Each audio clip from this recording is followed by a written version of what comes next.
Und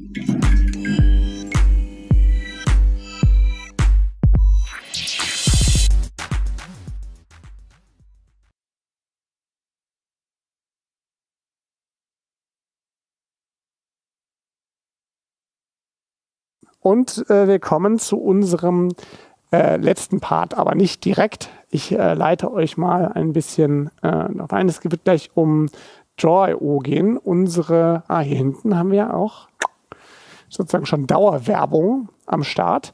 Ein weiteres Produkt von Cybert Media, das wir gemeinsam mit der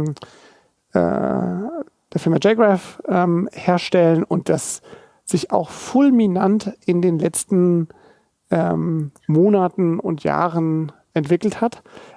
Nicht zuletzt, es mag euch schon fast komisch vorkommen, durch die Atlassian Cloud. Da ist dieses Produkt nämlich auch äußerst erfolgreich und wir haben in der Vergangenheit da gesehen, wie stark Atlassian auch gewachsen ist, was uns auch sozusagen schon so ein bisschen einen Vorgeschmack darauf gegeben hat, was wir jetzt mit den Quartalszahlen gesehen haben, nämlich, dass die Cloud einfach ein super wichtiger Geschäftszweig für Atlassian ist und aber auch für draw.io. Dieser, kann man eigentlich schon fast sagen, massenhafte Wechsel von On-Premise-Kunden in die Cloud ist für draw.io super cool, weil zum einen gibt es natürlich am Markt auch noch andere Diagrammlösungen und die sind teilweise in der Cloud furchtbar teuer. Der Jan hat es ja eben schon mal angedeutet.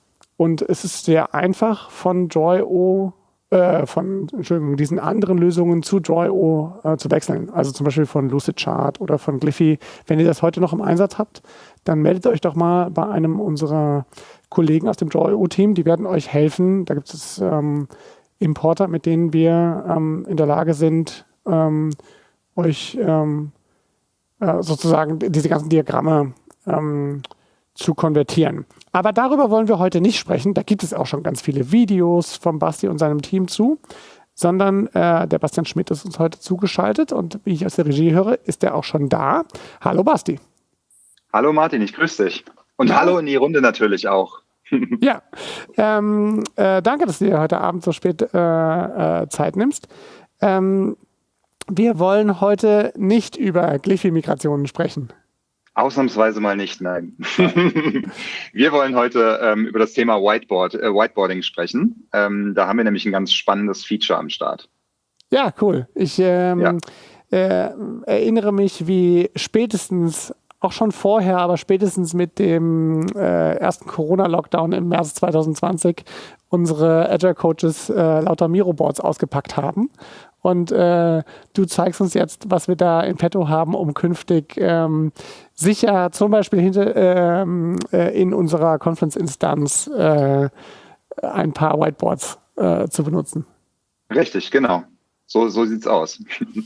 Und, soll ich direkt mal einsteigen oder magst du? Ja, mach das doch mal. Also ich glaube, du kannst auch dein Bildschirm mal teilen. Mach doch mal die Show und ich halte mich mal ein bisschen zurück. Den habe ich eigentlich schon geteilt. Sieht man ihn denn schon? Jetzt kann man ihn sehen und ich bin raus. Du bist perfekt, super. Ja, nochmal ganz herzlich willkommen an die mittlerweile, kann man sagen, Nachtschwärmer. Ich bin der Bastian, wie der Martin es gerade schon gesagt hat, und ich bin bei uns im Team draw.io tätig.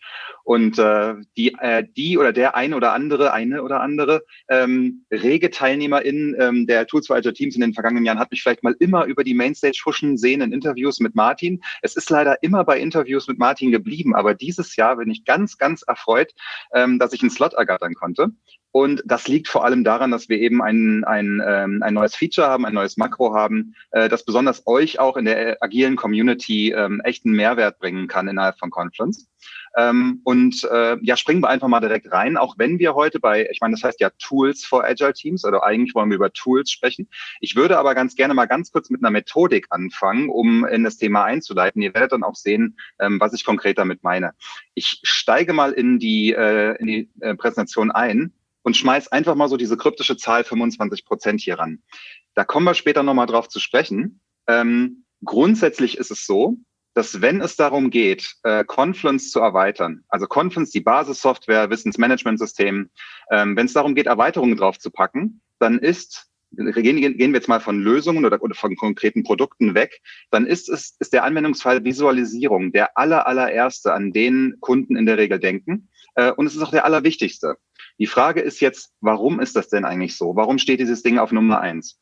Von der Methodik her, und dazu komme ich jetzt, von der Methodik her ist es so, dass Visualisierung einfach deswegen wichtig ist, weil es ist schier einfach uralt. Also ich habe jetzt ein uraltes Beispiel für euch, aber ihr werdet merken, ich habe auch ein modernes Beispiel für euch.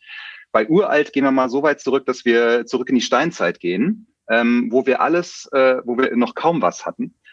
Kein komplexes Verständnis für Sprache. Die Kommunikation war recht rudimentär. Also was hat man damals gemacht? Und das können wir auch heute noch teilweise verfolgen. Wir sehen Höhlenmalereien. Wir sehen also Jagderfolge, hoffentlich, ich hoffe für die Menschen damals, dass es Jagderfolge waren, dass die an die Decke gepinselt worden sind, einfach um sie weiterzugeben, um sie zu dokumentieren, um Wissen zu teilen. Zum Beispiel, wie jage ich richtig?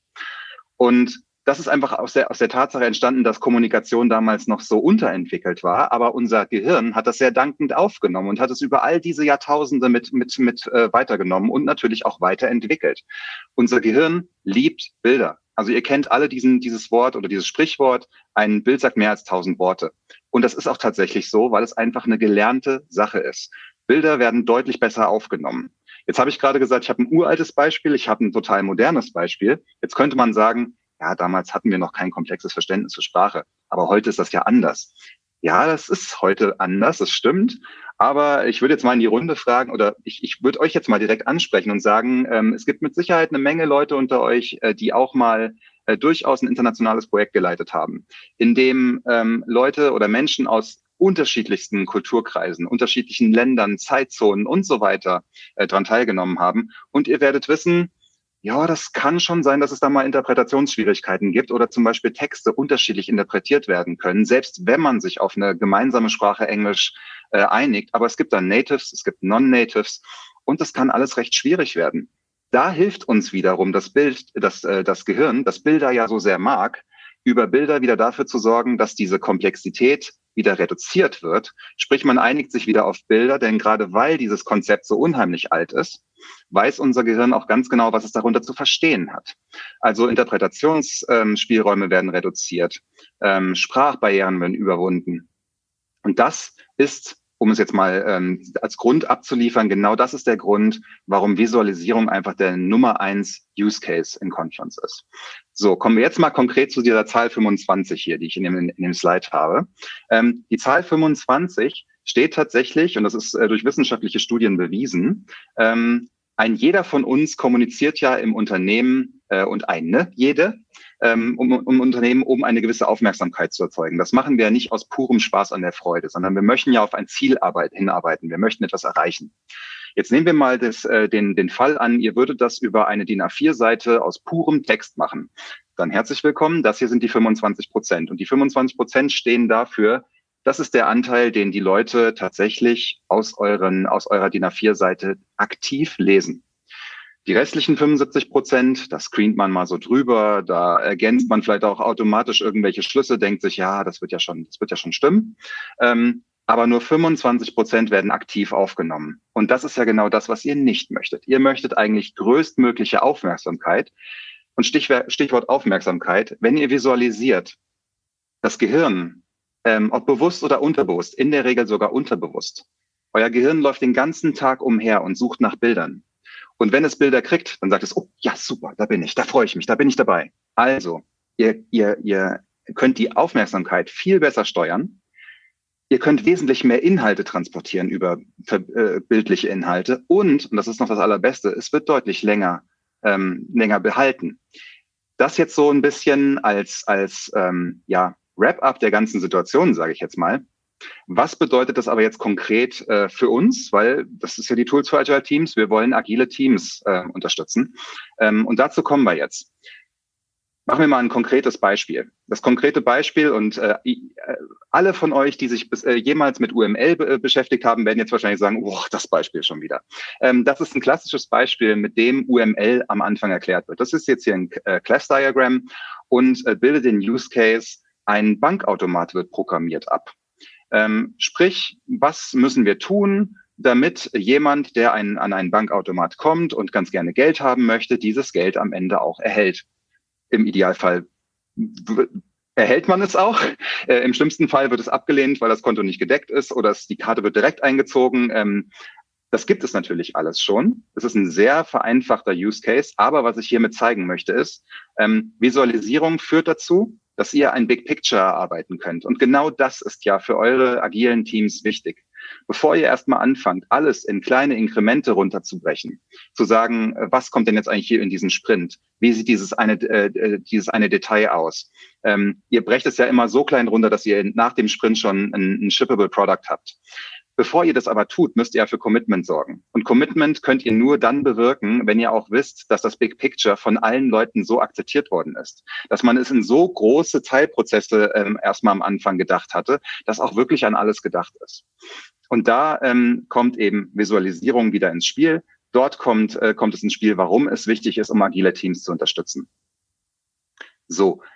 Gehen wir mal noch einen weiteren Schritt voran und jetzt kommt, das ist jetzt der Part, wo ihr, Dankeschön, dass ihr geduldig diese lange Einleitung über euch habt ergehen lassen. Jetzt kommen wir tatsächlich zu dem, was ich euch heute konkret zeigen möchte.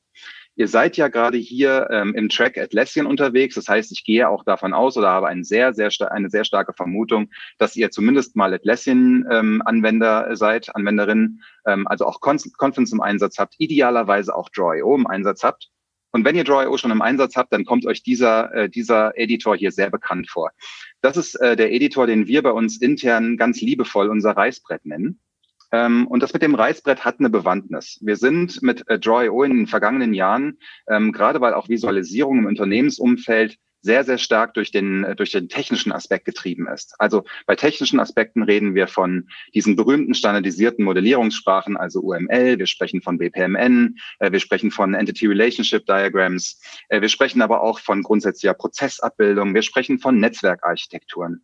Diese Sachen sind immer sehr stark auf der Seite behaftet, wo wir über das technische Visualisieren sprechen. Martin hat es eingangs schon angesprochen, was bei uns einhergegangen ist an dem Tag, an dem wir pandemiebedingt fast von über Nacht einen 100% Remote-Anteil im Unternehmen hatten. Wir mussten irgendwie auch lernen zu kollaborieren. Sprich, es gibt zwei Aspekte bei der Visualisierung von Inhalten. Es gibt einmal die sehr technischen Use Cases und es gibt eher diese kollaborativ getriebenen Use Cases. Und wir sind bei draw.io als Unternehmen ein Unternehmen, das eigentlich komplett transparent ist. Wir führen ein komplett offenes Backlog. Das heißt, man kann immer einsehen, woran wir gerade arbeiten. Wir haben ein GitHub-Repository, in dem ihr zu jeder Zeit Feature-Requests einreichen könnt. Und die werden dann natürlich von der Community auch getrieben. Und wir haben in dem Moment, in dem die Pandemie tatsächlich so richtig Fahrt aufgenommen hat, diese Bewegung, dass natürlich es hieß, immer mehr Use Cases werden digitalisiert, auch manche, bei denen man früher immer gedacht hat, naja, das ist aber schon noch Face-to-Face. Das wird noch ein bisschen dauern. Es hat eigentlich über Nacht eine unheimliche Geschwindigkeit erlangt und dementsprechend wurde auch über Nacht dieses Feature bei uns in den Backlogs hochgevotet, noch und nöcher.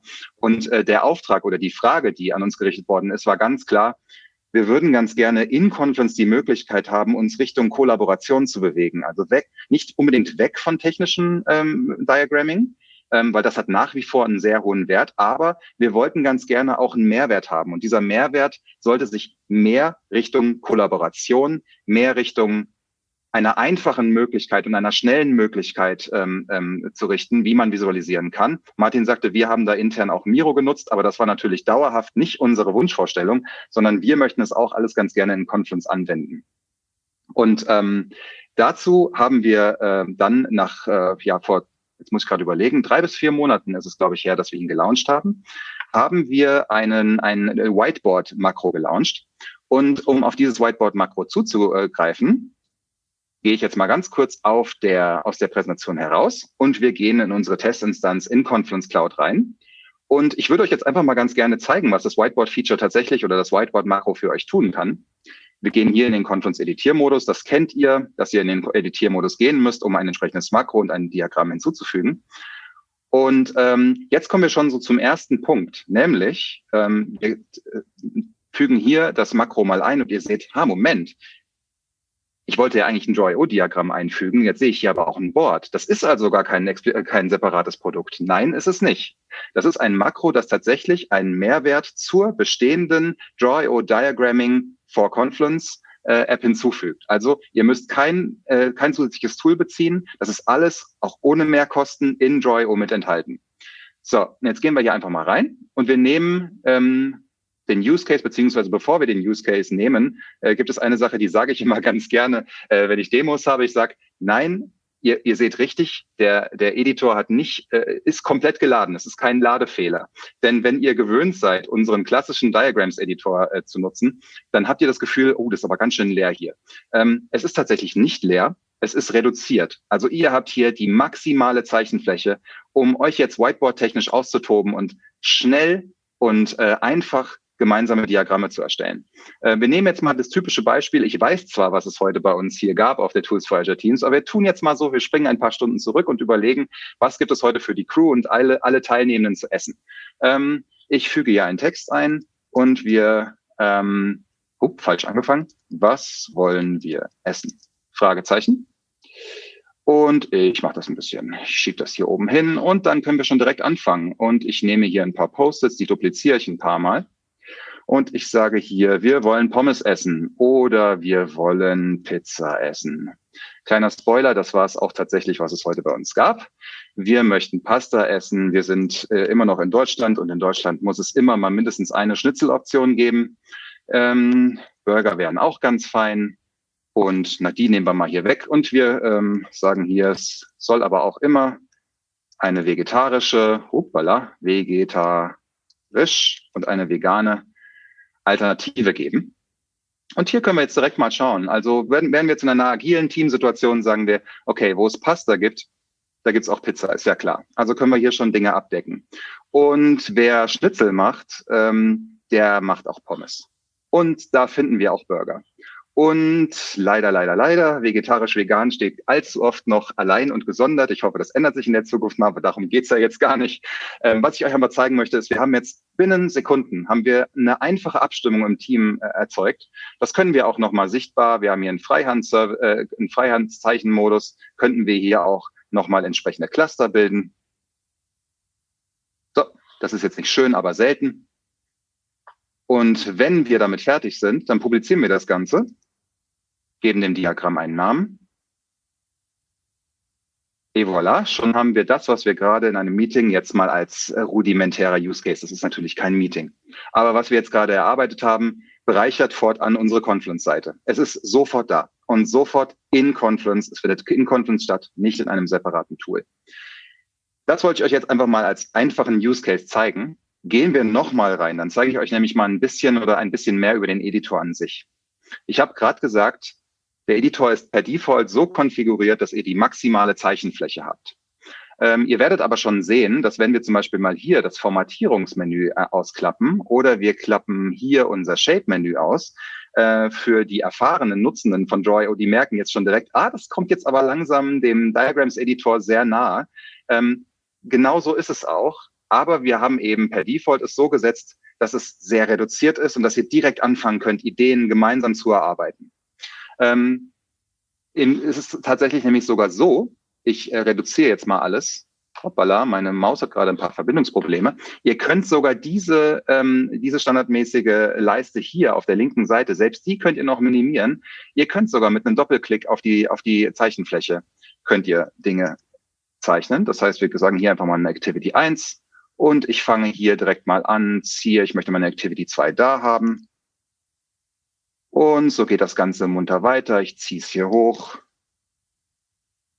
Und selbst wenn ihr könnt euch vorstellen, wie das Ganze funktioniert, auch dass hier automatisch mit einer Verbindung direkt ein neues Shape eingefügt wird, ist auch eine Funktion, die wir hier mit reingenommen haben. Diese Funktion könnt ihr im Diagrams-Editor auch aktivieren. Und tatsächlich, auch wenn es nicht so den Eindruck macht, haben wir über 95% der Diagram-Editor-Funktionen hier im Board-Editor mit drin. Es ist einfach nur so, dass ihr ab und zu mal ein Menü ausklappen möchtet. Es kann also auch durchaus sein, dass wenn euch dieser Whiteboard-Editor besser gefällt als der Diagrams-Editor, dass ihr fortan selbst technische Sachen im Whiteboard-Editor abbildet. Also kann auch durchaus eine Alternative für euch darstellen. Es ist grundsätzlich als Whiteboard gedacht. Ich möchte nur mal ganz kurz euch zeigen, ihr hättet hier sogar die Möglichkeit, trotzdem ein Raster hinzuzufügen. Und ich persönlich mag den Default, so diesen Zeicheneffekt, den wir hier haben, den mag ich persönlich sehr gerne. Aber selbst wenn ihr sagt, eigentlich mit dem Zeicheneffekt, das habe ich nicht so gerne, könnt ihr den hier rausnehmen. Und fortan seht ihr, habt ihr wieder clean Linien. Und ihr könnt hier auch wieder die Diagramme so erstellen, wie ihr sie zum Beispiel aus dem Diagrams Editor kennt. Das ist das, wo wir heute schon sind. Ich habe ja in der Beschreibung des Slots heute auch schon gesagt, es ist so ein bisschen wie ein Werkstattgespräch. Wir sind mit dem Whiteboard-Editor schon sehr, sehr weit, aber wir sind noch nicht da, wo wir letztendlich endgültig ankommen möchten. Wo wir nämlich ankommen möchten, ist, dass wir genau, und das haben wir so ein bisschen als Role Model genommen. Basti, du bist ja live, gell? Ich bin live, ja. Aber sozusagen den großen Vorteil, dass ich dich einfach unterbrechen kann, ja? Ja, das habe ich von dir auch erwartet, dass du das tust. Genau. Aber ich mache es ja nicht freiwillig, Basti. Ich würde dich ja nie unterbrechen, einfach so. Natürlich nicht. Verlier den Faden nicht. Vielleicht kannst du noch mal ganz kurz überlegen, wo du gerade gewesen bist. Natürlich, ich habe ja nämlich 2 Fragen von dem Stefan Backers zum Beispiel bekommen. Ja. Ich vermute, dann gibt es auch die gewohnten Templates. Ich vermute mal, er meint die Vorlagen, die man beim Start von dem draw.io-Editor benutzt. Kriege ich die da auch irgendwie mit rein? Oder, Aber selbstverständlich. Ich habe jetzt gerade mal diese linke Leiste hier wieder maximiert. Die Templates verstecken sich hier runter. Warte mal ganz kurz, wir müssen in der Regie noch mal kurz... So, jetzt können wir dich wieder sehen. Ja, ihr seht hier die linke Leiste. Ich habe sie gerade wieder maximiert. Und hier seht ihr dieses Dokument mit dem Plus drauf. Und wenn ich drüber hovere, kommt da auch schon Template, das Highlight. Und wenn ich hier draufklicke, dann öffnet sich direkt unser Template-Editor. Da wäre ich tatsächlich auch gleich noch drauf eingegangen. Ich finde nämlich tatsächlich die Arbeit mit insbesondere Custom-Templates im Whiteboard-Editor noch viel cooler, als sie im Diagrams-Editor geht, weil ihr nämlich hier relativ schnell auf einzelne Elemente auch zugreifen könnt und die eurem Whiteboard hinzufügen könnt. Also ihr seht, diese draw.io-Templates, die wir hier standardmäßig haben, die im Standard-Auslieferungszustand immer drin sind, die findet ihr hier natürlich auch. Aber die komplette Power wird natürlich dann entfaltet, wenn ihr eigene Custom-Templates anlegt. Und hier, ich sage jetzt mal so, machen wir es doch einfach mal. Ich klicke hier auf die, was ist das nochmal genau? Ich muss gerade mal schauen. Genau, Business Model Canvas. Ich füge das ein. Und dann hätten wir hier zum Beispiel, ich mache das mal ein bisschen kleiner, hätten wir hier direkt ein Whiteboard, auf dem wir dieses Business Model Canvas, dieses grobe Raster mit drauf haben. Und da könnt ihr eben immer hin und zurückspringen und könnt direkt in einer Meeting-Situation sagen, Moment, komm, lass uns das mal schnell machen. Das ist jetzt ein eher komplexeres Ding. Aber ich komme auch gleich nochmal zu etwas kleineren Modulen. Da kommen wir gleich zu, wo wollen wir hin? Also das ist auch sehr cool. Man kann ja jetzt sozusagen auf dieser unbegrenzt großen Fläche einfach auch noch eine neue so eine Vorlage hinterlegen und dann sozusagen einfach im Meeting mehrere unterschiedliche Blickwinkel auf eine Strategie oder sowas dann gemeinsam erarbeiten. Ja? Genau, richtig. Cool, dann ist die Frage, glaube ich, beantwortet. Der Stefan Backer schreibt auch schon, genau das meinte ich, danke. Aber der Dominik Tadel hatte auch noch eine Frage gestellt. Ja. Und zwar, gibt es das draw.io-Board nur in der Cloud oder auch in der Server-Variante? Ich weiß, dass du darauf noch gekommen wärst, aber trotzdem, du kannst dich ja jetzt direkt dem Dominik beantworten. Das Schöne ist ja an solchen Formaten ist auch die Interaktivität und ich habe es viel lieber, dass wenn diese Frage von euch kommt, als wenn ich es letztendlich einpflege. Es gibt ja bei Confluence Cloud oder bei Atlassian Cloud generell, und das wird heute nicht erst einmal gefallen sein, und es ist auch kein Geheimnis, dass Atlassian natürlich die Cloud sehr pusht und Atlassian die Strategie Cloud First verfolgt. Und das hat sich natürlich auch auf ein oder andere Mal erwähnt. Ein oder andere Mal, ja. Und das hat sich natürlich auch auf App-Vendor niedergeschlagen. Also die App-Vendor sagen natürlich auch, gut, wenn das Atlassians Politik ist, dann machen wir das besser auch mal. Da geht es auch ein bisschen um Ressourcenshift. Deswegen, da bin ich ganz ehrlich, wir haben im Team draw.io auch den Ansatz Cloud First, aber, und jetzt kommt das große Aber, wenn wir Features mit auf die On-Premise-Lösung übernehmen können, dann tun wir das auch. Und so viel kann ich heute schon sagen. Das Board-Feature wird in den kommenden Wochen, wir hatten angepeilt so um Weihnachten herum, aber bitte nagelt uns nicht drauf fest, es kann auch noch der Januar werden. Für euch am wichtigsten, das Board-Feature kommt für On-Prem. Also es kommt sowohl für Server und es kommt auch für Data Center. Das Einzige, so viel möchte ich hier natürlich schon vorab sagen, Und darauf komme ich gleich zu sprechen, was beim Board-Editor on-prem nicht möglich sein wird, dass ihr dort die Kollaboration, das gemeinsame Arbeiten an Whiteboards habt. Das ist einfach so ein bisschen auch bei Design der Tatsache geschuldet, dass alles hinter der Firewall stattfindet. Und wenn wir das Thema Kollaboration, wir könnten es anbieten, aber wenn wir es anbieten würden, dann müsste das über einen externen Server laufen. Und das widerspricht ja wieder so ein bisschen dem Konzept der On-Premise-Lösung, dass im Prinzip alles hinter der Firewall gelagert ist, weil dann müsste es wieder mit einem ausgelagerten Server funktionieren. Aber grundsätzlich das Board-Feature kommt. Damit haben wir eigentlich, also erstmal hast du hier schon mal von der Nina Kniprath, Juhu, geerntet, ja. Die freut sich offensichtlich über die On-Premise-Variante. Der Patrick Römer hatte noch geschrieben, ich verstehe noch nicht, wie ich an den Whiteboard-Editor komme. Was ist das ein Feature in einer neuen Version? In gewisser Weise hast du es schon beantwortet. Ja. Aber vielleicht kannst du es nochmal differenziert für Cloud und On-Premise kurz zusammenfassen. Ja, ich gehe nochmal ganz kurz raus. Ich zeige es euch einfach mal live. Ja, da musst du. So, ich füge das mal hier unten ein. In Cloud ist es so, also ihr könnt generell, das ist in Server und Data Center ist ein bisschen anders. Ihr könnt es beides über das Plus hier einfügen. In Server und Data Center habt ihr in der Regel schon unten stehen, füge draw.io Diagramm ein oder füge draw.io Board ein, dann später, wenn wir dieses Feature dort mal haben. In der Cloud ist es so, dass wir hier erstmal Draw eintippen müssen. Dann bekommen wir all diese 3 Optionen. Früher hattet ihr diese hier und diese hier. Und die draw.io Board-Option kommt jetzt einfach neu dazu. Und entweder geht ihr hier oben über dieses Menü oder, und das machen die meisten Leute, sobald man sich mal dran gewöhnt hat, ihr könnt, auf Server ist es die eckige Klammer, nur die eckige Klammer funktioniert in der Cloud nicht. Also was die eckige Klammer auf Server und Data Center ist. Geschweifte Klammer heißt das Ding, glaube ich. Entschuldigung, ja, Dankeschön, Martin, weil eckige Klammer wäre was anderes. Die geschweifte Klammer, geschweifte Klammer in On-Premise ist das Slash in der Cloud. Also /draw und dann bekommt ihr diese Optionen hier auch. Genau, das ist auch das. Nachfragen, ja? Basti. Das geht jetzt schon, ja? Also wenn ich in der Cloud bin, dann kriege ich jetzt schon das draw.io Board. Genau. Korrekt. Und bei On-Premise muss ich noch ein paar Wochen warten. Bei On-Premise noch ein paar Wochen warten, immer die Release-Notes eifrig verfolgen, denn das wird auf jeden Fall eine Erwähnung in den Release-Notes werden. Und dann einfach auf die neue Version updaten und fortan ist das dann in Server und Data Center auch verfügbar. Und kostet das extra? Muss ich da noch ein neues Plugin kaufen? Nein, das kostet nicht extra. Wir haben eine App für Confluence, also draw.io Diagrams for Confluence. Wir haben es auch für Jira, aber der Board-Editor ist erstmal nur für Confluence verfügbar. Und diese App gibt es natürlich für alle unterschiedlichen Deployments, also Cloud, Server, Data Center. Und es ist dort embedded. Wir haben mit diesem neuen Makro, obwohl es einen signifikanten Mehrwert darstellt, wir haben da, also das läuft alles in dieser App. Kommen keine Zusatzkosten auf euch zu. Sehr gut. So, jetzt glaube ich, hier wird noch, die freuen sich und für Data Center haben wir beantwortet. Patrick Römer schreibt auch schon beantwortet. Alles klar. Du kannst in deinem Text weitermachen. Du bist ja auch der Letzte, also du hast Zeit bis zum Überleitungstag. Ich schließe die Bude ab, ja.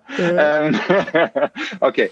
Das Gute war, dass die Fragen genau zu dem Zeitpunkt kamen, als ich im Prinzip gerade in so einem Shift war.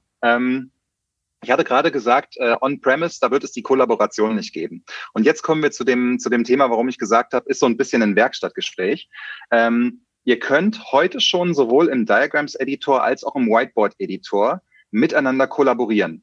Das heißt, es können mehrere Personen auf ein und demselben Diagramm arbeiten. Das ist möglich. Das Einzige, was wir noch nicht haben, aber daran arbeiten wir. Ich wollte nur einfach, ich hab mich so gefreut, dass die Tools for Agile Teams im Dezember stattfinden. Ich muss diesen Slot haben, auch wenn wir die Features noch nicht haben. Aber das kommt. Beim Kollaborationsfeature in der Cloud werden wir 2 Dinge übernehmen, die wir auch in der Pandemie von Miro gelernt haben. Nämlich erstens die Latenzzeit. Das ist immer so ein bisschen eine Herausforderung, gerade weil in Confluence, es ist zwar alles in Confluence integriert, aber dadurch hat man eben auch also die Erfordernis, dass alles innerhalb eines Makros funktionieren muss.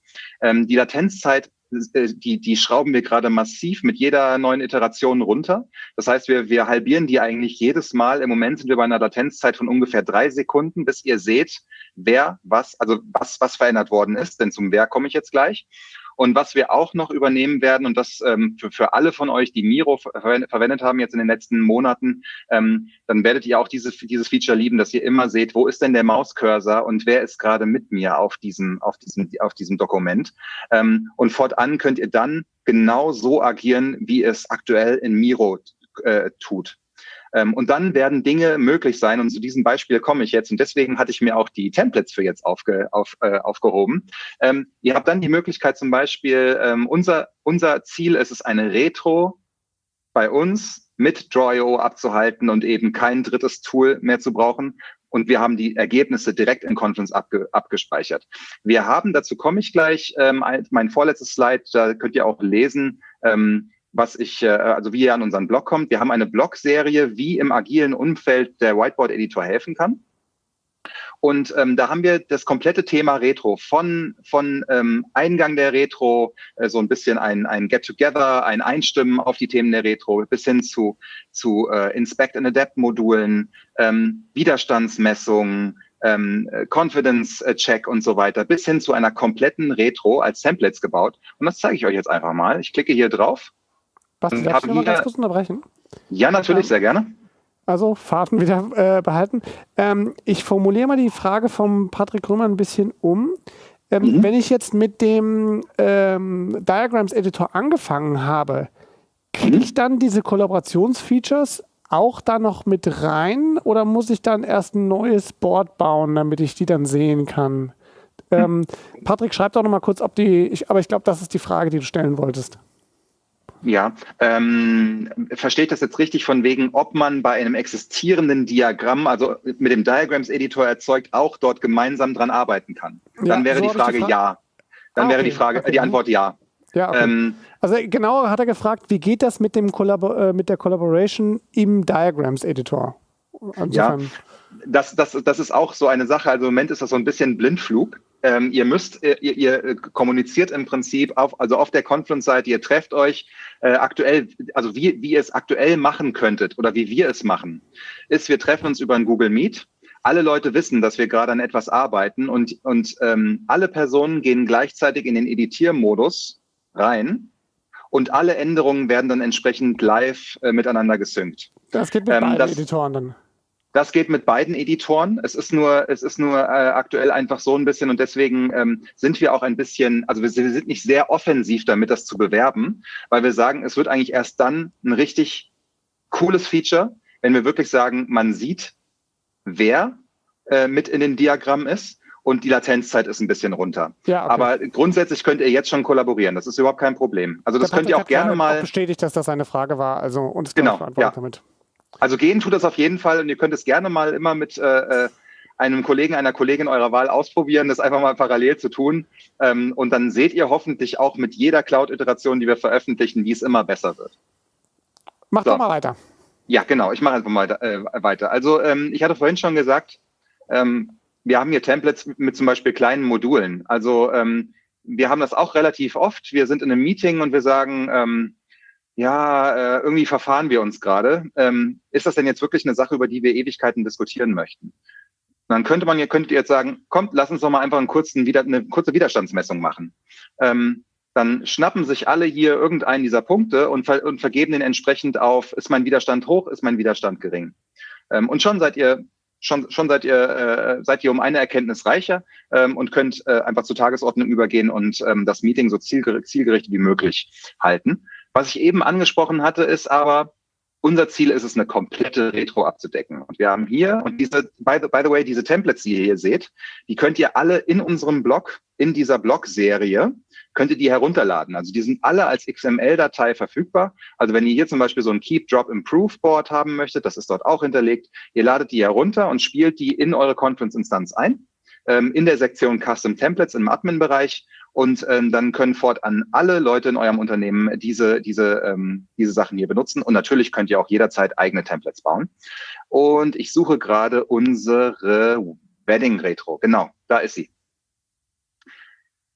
Das ist ein wunderschönes Beispiel, das ich von meinem wertgeschätzten Kollegen Jan Saathoff, der Agile Coach ist bei uns, erhalten habe. Und danke auch nochmal an die Jana, Jana Lavenz, möchte ich auch nicht vergessen. Die hat auch ganz, ganz viele Beispiele hier mit reingegeben. Also wir machen einfach eine Retrospektive und behandeln sie wie eine Hochzeit. Und wir gehen von oben nach unten durch und können hier wirklich auch Themen, die wir ganz gerne behandeln möchten. Ich mache es hier mal gerade ein bisschen kleiner, damit ihr auch die komplette Abfolge seht. Also wenn ihr, wie wir zum Beispiel in den vergangenen Monaten all das hier über Miro abgedeckt habt, dann werdet ihr jetzt wahrscheinlich sagen, oh, das ist ja cool und das habe ich dann in Confluence, ist ja mega. Ja, das ist im Prinzip da, wo wir hinwollen. Eine Retro abbilden und in der Retro auch sehen, wer ist mit uns auf diesem Whiteboard, wer arbeitet genau zusammen. Das, was ich gerade dachte. Das ist genau das Gleiche, was ich jetzt so in der Vergangenheit bei unseren Remote-Releases erlebt habe. Echt cool. Ja. Genau, also und wie gesagt, in diesen beiden Features, wer arbeitet mit mir dran, die Latenzzeit noch runterschrauben. Wir sind im Moment irgendwo zwischen 2 und 3 Sekunden, das wird aber noch, also wir geben alles. Und 2 bis 3 Sekunden sind auf jeden Fall schon, also ich finde es super, was unsere Techniker da leisten. Möchte ich auch nochmal, falls irgendjemand von euch zuguckt, Dankeschön. Möchte ich auf jeden Fall an der Stelle auch schon mal mitgeben. Und ja, das war im Prinzip das Whiteboard-Feature. Was ich an der Stelle noch gerne loswerden möchte, bevor ich es vergesse, und dann bin ich für jede Frage, die da kommen möge, offen. Wenn ihr gerade mit dem Gedanken spielt, also ihr seid on-premise, aber ihr möchtet euch langsam aber sicher mal mit dem Thema Cloud beschäftigen, seit Mitte November habt ihr nicht nur die Möglichkeit, eine kostenfreie Confluence Cloud Instanz euch zu klicken. Für bis zu 10 User ist die kostenfrei. Sondern seit Mitte November habt ihr auch die Möglichkeit, draw.io on top kostenfrei für bis zu 10 User zu bekommen. Sprich, ihr könnt eigentlich jetzt gleich sofort losgehen und könnt sagen, ja, ich klicke mir das mal zusammen und ich spiele mit diesem Feature hier herum. Auf Server und Data Center habe ich es ja leider noch nicht und mittelfristig wollt ihr vielleicht sowieso, mittel- oder langfristig sowieso in die Cloud. Dann könnt ihr hier, ohne irgendwelche Kosten zu verursachen, irgendein Budget zu beantragen, direkt schon losstarten und einfach mal drauf lostesten. So, gehen wir mal hier zurück in meine Präsentation, die, wie ihr seht, 6 Slides umfasst. Es war relativ überschaubar. Ich nenne das hier immer Time for Screenshots. Wir würden uns natürlich immer freuen, wenn ihr uns auf sozialen Medien folgt. Das sind die oberen 3 Links. Wenn ihr also immer up-to-date bleiben möchtet, wir sind insbesondere sehr, sehr viel auf LinkedIn unterwegs, dann freuen wir uns immer über ein Abo. Und dann verpasst ihr auch nichts mehr, was aktuell bei uns abgeht. Denn insbesondere die Weiterentwicklungen am Whiteboard-Feature, das werden wir natürlich umgehend mit der kompletten Community teilen. Wenn ihr, wie ich ja gerade schon erwähnt hatte, gerade diese Retro- oder beziehungsweise diese agilen Module für den Whiteboard-Editor, findet ihr auch alle in unserem Blog. Muss ich gerade überlegen, diese Blogreihe ist irgendwann im Oktober gestartet, aber ihr findet auf der rechten Seite auch die Categories. Und wenn ihr dort auf Whiteboard klickt, dann seht ihr alle Blogposts, die sich rund um das Thema Whiteboard-Editor drehen. Und da könnt ihr die nach und nach durchklicken. Und letztendlich, und dazu möchte ich euch auch immer gerne ermutigen, natürlich stehen wir jetzt hier für eine Diskussion, sind wir offen.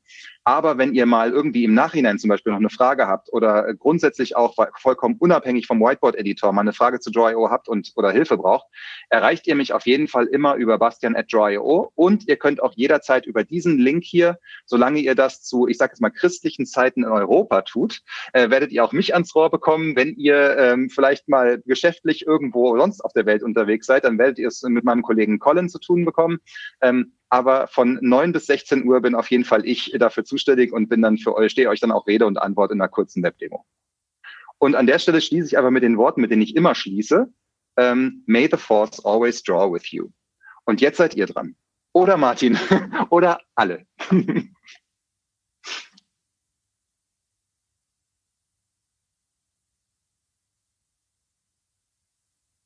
Martin, du bist noch gemutet, glaube ich.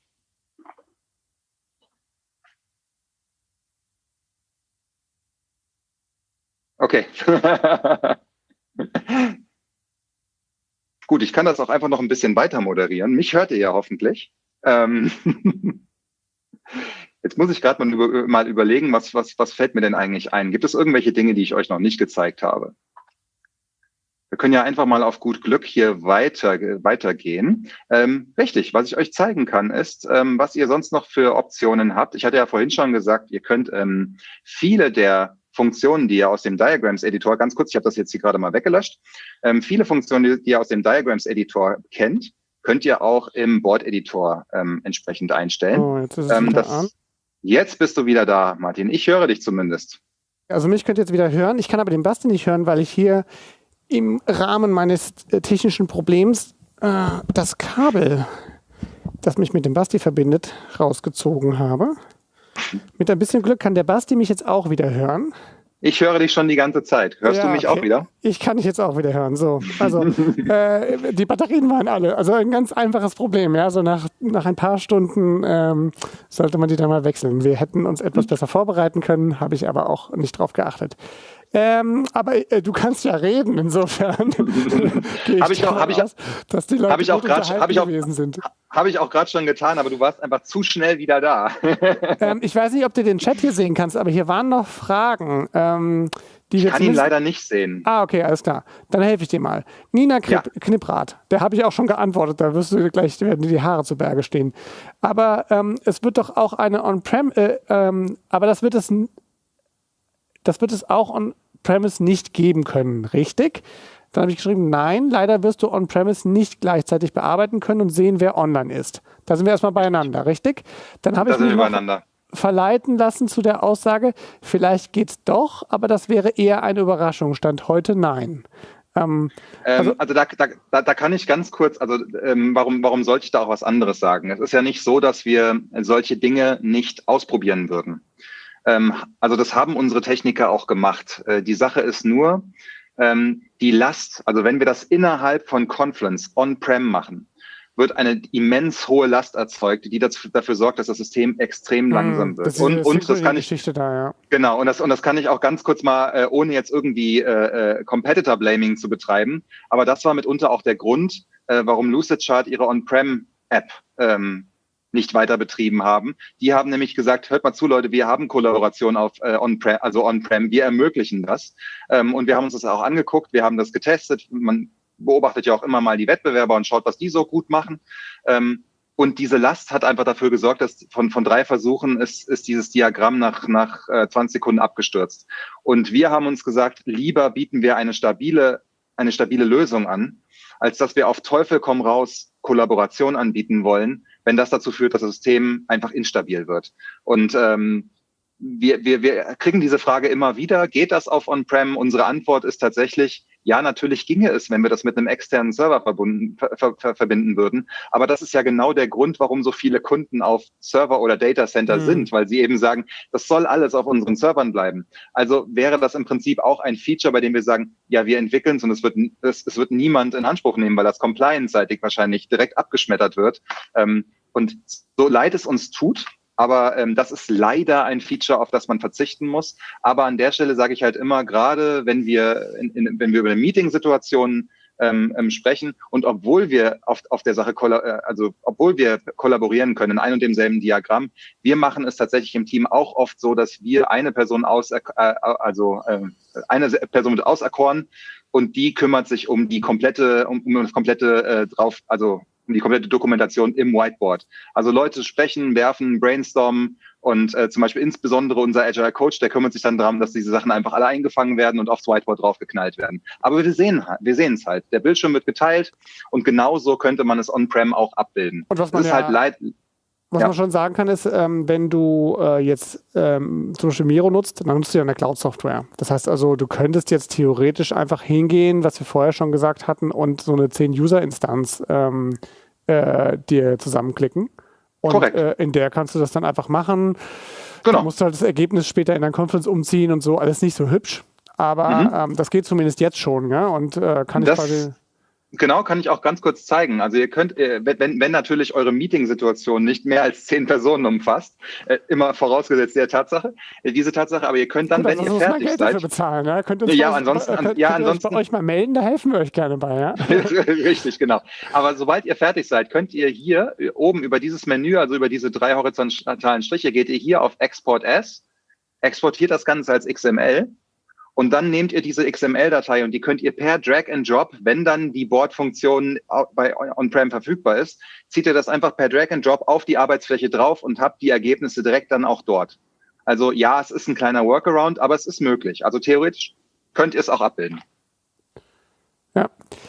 Gut, da sagt jetzt nochmal die Syrianer, dass nicht jedes Unternehmen würde aus Sicherheitsgründen in die Cloud wechseln, zumindest das Rechenzentrum sollte diese Kollaborationsfunktion haben. Wir können das nur wiederholen. Wir können es mit sehr großer Wahrscheinlichkeit nicht anbieten. Gucken wir mal. Also da würde ich euch nochmal auf die Session mit der Alicia vorhin hinweisen. Die hat ja sehr viel über die Atlassian Cloud gesprochen. Das ist auf jeden Fall für Atlassian die Zukunft. Gartner sagt, im Jahr 2025 werden 80% der Unternehmen vollständig auf Cloud-Technologien setzen. Und ich glaube, dass die meisten von euch früher oder später in die Atlassian Clouds umziehen werden. Auch wenn sich das vielleicht momentan noch so anfühlt, als wäre der Zeitpunkt nie, kommt da vermutlich schneller, als ihr denkt. Wir schauen, aber das ist jetzt auch nicht der Inhalt unserer Session. Also wir tun, was wir können mit unseren Technikern, um euch das in beiden Welten verfügbar zu machen. In der Cloud wird es vermutlich deutlich einfacher und schneller gehen. Basti, du hast super Feedback hier bekommen. Ich hoffe, dass die Teilnehmerinnen und Teilnehmer dich auch noch ein bisschen bewerten werden, dass du noch ein bisschen qualitatives Feedback bekommst. Aber der Ansgar Friedrich schreibt zum Beispiel mega, vielen Dank. Nina schreibt Dankeschön. Britta, Falk, super Session. Wer sowas Cooles präsentiert, darf auch gerne so strahlen. Also insofern ist dein Lächeln offensichtlich gut angekommen bei Ansgar Friedrich. Eine rundum gelungene Session. Vielen Dank, Basti. Eine Sache wollte ich noch ganz kurz sagen, weil das Thema Sicherheit auch angesprochen wurde. Wir sind uns vollkommen bewusst, dass natürlich der Schritt in die Cloud hängt natürlich zu einem großen Teil an Confluence Cloud, weil das ja das Muttersystem ist, auf dem alle Apps laufen. Was ich an der Stelle auf jeden Fall auch sagen möchte, ist, dass wir schon immer, und das hat sich nicht das hat sich nie geändert. Wir waren immer sehr, sehr stark fokussiert auf das Thema Security und Privacy. Da sind wir, mit einem gewissen Stolz kann ich das auch sagen, da sind wir in einer gewissen Art und Weise auch Vorreiter. Also Atlassian hat ja dieses Thema Data Residency entsprechend ausgelobt, dass dort entsprechende Sicherheiten gestellt werden, auch wenn das natürlich Server sind, die nicht in der Firewall laufen. Aber wir bieten darüber hinaus tatsächlich auch wir bieten euch sogar an, bis hin zu einem, das ist ein bisschen unglücklich gewählt in Pandemiezeiten, aber wir nennen das Lockdown-Feature. Also wenn ihr das wollt, könnt ihr sogar sämtliche Endpunkte ausschalten, die außerhalb von Browser und Confluence Cloud liegen. Also die Kommunikation findet ausschließlich, wenn ihr das Makro einbettet, wird einmal von einem unserer Server ein Blanko-Editor geladen. Das ist alles, was passiert. Und dann wird die Verbindung auf ewig gecuttet. Alles, was dann passiert ist in eurem Browser, findet das Editieren des Diagramms statt. Das wird in Confluence Cloud gespeichert. Wenn ihr es nochmal editieren wollt, wird es aus Confluence Cloud wieder im Browser ausgerufen. Ihr editiert, speichert es wieder zurück in Confluence Cloud. Manche Sachen können im Browser nicht gemacht werden. Darunter fällt zum Beispiel, Martin hat das eingangs angesprochen, die Migration von Gliffy zum Beispiel, also Migration von Gliffy-Dateien. Oder manchmal bei gewissen Fonts und so weiter auch die PDF-Generierung. Aber wir sagen euch, wenn ihr auf gewisse Use Cases verzichten könnt, also dass zum Beispiel eure PDFs nicht immer genau den Font haben, den ihr euch ausgesucht habt und ihr könnt mit Standardfonts leben, dann könnt ihr alle Endpunkte außerhalb von Browser und Confluence Cloud cutten. Wir sehen gar nichts. Da haben wir auch gar kein Interesse dran. Also selbst bei den Sachen, für die man einen externen Server braucht, Stichwort Gliffy-Migration und so weiter, bieten wir euch diesen Server zwar an, aber es gibt eine sichere Verbindung zu unseren Servern, wird verarbeitet, zu euch zurückgeschickt, gelöscht. Da bleibt nichts über. Also das ist eine Sache, die uns ganz, ganz, ganz wichtig ist. Nicht umsonst ist ja einer der Gründer von draw.io auch Schweizer und wir wissen, wie sehr die Schweizer auf Sicherheit bedacht sind. Und die Unabhängigkeit natürlich auch. Und insofern, das kann ich euch schon mal als Sicherheit mitgeben. Da seid ihr mit draw.io in sicheren Gefilden unterwegs. Sehr cool. Basti, danke. Wie nicht anders zu erwarten, haben wir 2 Quasseltassen unsere Agenda gesprengt. Ihr könnt ja mal in Hopin schauen, wo ihr jetzt noch Leute zum Networken herbekommt. Der Basti schließt die Bude ab, hat er vorhin schon gesagt. Basti, dir sage ich schon mal Tschüss. Dankeschön. Tschüss und auch euch Tschüss. Einen schönen Abend euch allen. Ciao, ciao.